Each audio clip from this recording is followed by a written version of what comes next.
Fred Mangol, Captain, U.S. Navy, retired. From there I went to ROTC unit at UCLA for 2 years. And that was a joy as well because I had been a history major in college and I was able to teach geopolitics and history at UCLA. And by the second year there, I had made so many connections with the history department at UCLA that half of my students were not naval officers or potential naval officers. They were just regular students from the history department at UCLA. We were starting to move up, starting to get ready in all seriousness for the Vietnam War at that time. The next thing I knew, I was selected to take command of the USS St. Francis River, which is what is pictured right here. I can't tell you how excited I was. The St. Francis River is an LSMR, which was designed in World War II to provide bombardment support for beachhead invasions, both in the Pacific primarily, but also in Europe. And they're tremendous ships, but they're a little scary too. They're very small. They're only 205 feet long. But for limited periods of time, they have the firepower of about 3 destroyers. The thing that makes them different, though, is that they're the only ships that the Navy has ever built where the magazines are all above the waterline. So they're in no position to take any fire from the beach. If they get hit, it's all over. So one of our rules in this ship always was, if anybody shoots at you, you stop whatever you're doing and you give them everything you've got. You can't afford to get hit. So in this case, the crew lives below the magazines, not above them. Okay? And the ships had been in mothballs on the West Coast since the Korean War.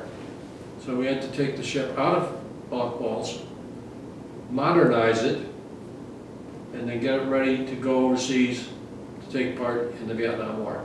And that's what we did at Hunters Point in San Francisco. Hunters Point is no longer an active Navy shipyard. Boy, it was busy at that time. And it was a tough go. It was a tough go putting that ship in commission for a lot of reasons. This was a time when Robert McNamara was Secretary of Defense. And he decided that we were going to take Class 3s and 4 enlistees. The Navy had never done that before. These are people with lower GCTs, intelligence quotients. So as a result, we got 92 non-rated men for the ship, 89 of which were Class 3s and 4s.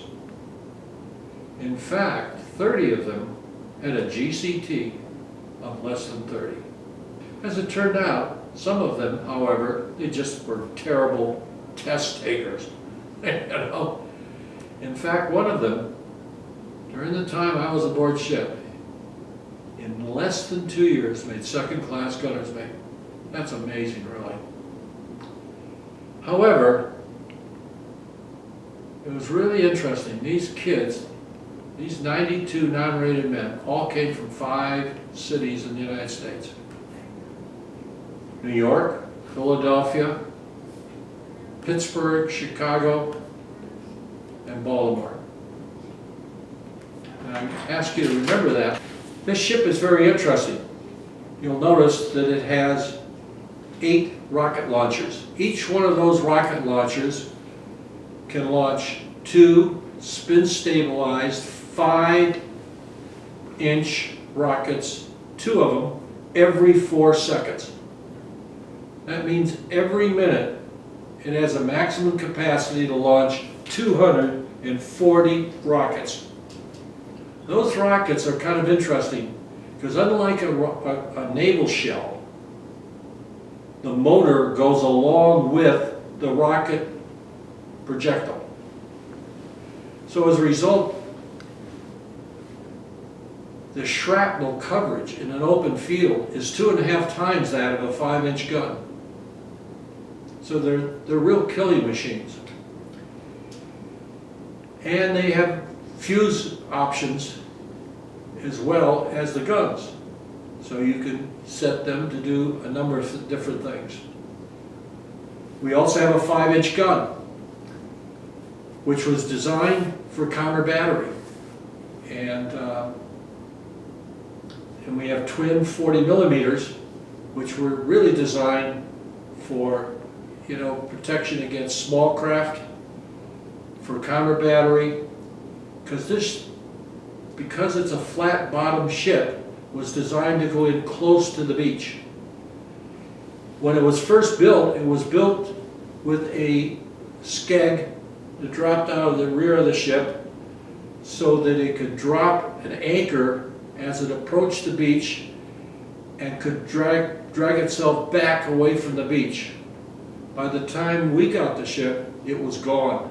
So we had no way of protecting ourselves from being beached. And yet we used to go in as close as 100 yards from the beach. What we would do is drop 2 anchors from the bow and work that way. By the time we got to San Diego in this ship, you know, I said to the XO, you know, we do things differently on this ship. We got to San Diego and I had to make a call on the Admiral, who was the senior officer president in port. Turned out we didn't have a duty driver. But we did find a first class who did have a Navy driver's license, so he went and got a vehicle and took me to make the call. And when I came back, I said to the XO, look, we do things differently on this ship. Let's see if we get any volunteers to be duty drivers.